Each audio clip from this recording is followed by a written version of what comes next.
7000 candidates pour une seule place. Make Up For Ever, en partenariat avec Casting.fr, lance auprès du public un grand casting sur Internet, sans limite d'âge, ouvert à toutes, pour une campagne sans retouche. Elles seront 20, puis 12, puis 6, puis 3, mais à la fin, il n'en restera qu'une. Vous saurez tout sur la campagne de la ligne HD 2012 en suivant le grand casting HD.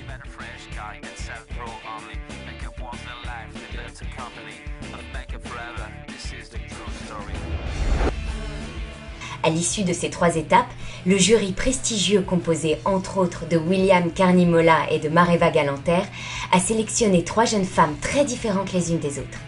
Victoria. Oh, je suis super émue. Merci beaucoup. Merci. Tiffany. Ça va mieux? Oh non, c'est encore pire. Et Émilie. Je me dis que pourquoi pas moi, du coup. Nous rejoignons les 3 finalistes accompagnés d'Aurélie et de Peggy pour une séance de coaching dans le salon de David Lucas.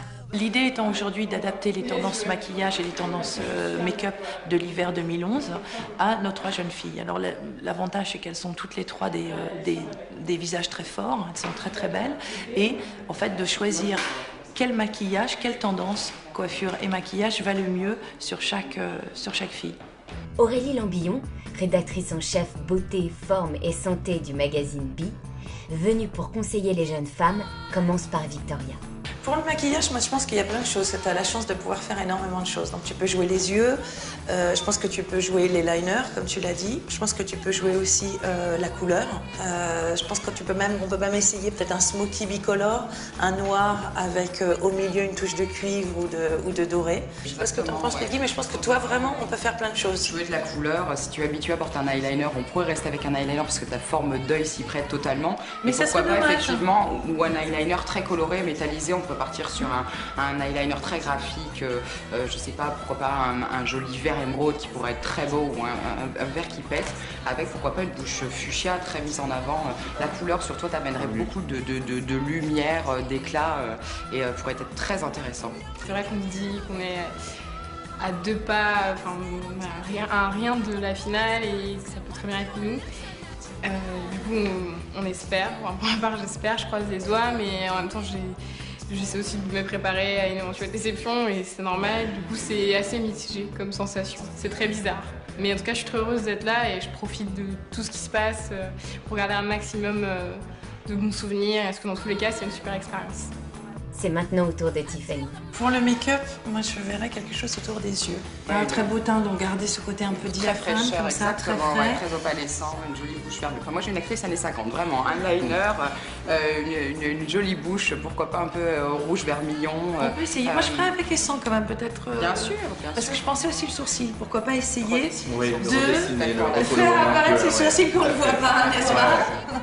On peut voir si ça te va. Après, tu vois, voilà, c'est des idées. Est-ce que ça va t'aller au visage, le sourcil? Moi, j'essaierai quand même de suggérer. Pareil, hein, ça cadre le visage, ça structure le visage, ça habille en fait énormément le visage, le sourcil. Je vais me donner à fond, je vais tout faire pour réussir, donc parce que maintenant j'ai beaucoup plus d'espoir là que je suis dans les 3 finalistes. Donc j'espère que ça va le faire et c'est juste incroyable d'être parmi les 3 finalistes pour être égérie de make-up. Enfin vient le tour d'Émilie.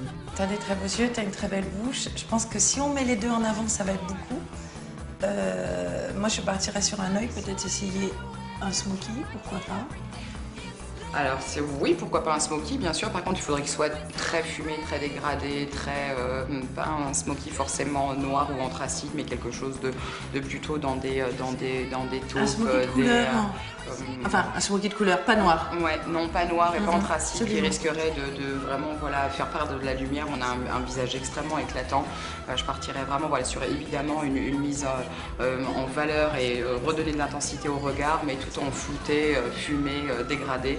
Faire quelque chose avec des satinés, mais rester dans des tons naturels me semble intéressant, parce qu'on a déjà effectivement une chevelure forte et Et c'est important, je trouve, voilà, d'adoucir un peu, de contrebalancer avec un maquillage plus frais. Au fond de nous, je pense toutes les trois, on a quand même cette envie de gagner. Maintenant, je pense que toutes les trois, on pourrait dire on sera super heureuse pour celle qui sera choisie au final. Dans le prochain épisode du Grand Casting HD, découvrez les 3 finalistes à l'occasion du verdict des professionnels des médias lors de la dernière journée de cette grande sélection chez Make Up For Ever, à l'endroit même où l'aventure a commencé. Retrouvez Karine Lima et Dany Sanz pour découvrir la gagnante qui aura l'immense bonheur de devenir l'égérie 2012 de la ligne HD de Make Up For Ever. Tout cela lors du prochain épisode du Grand Casting HD.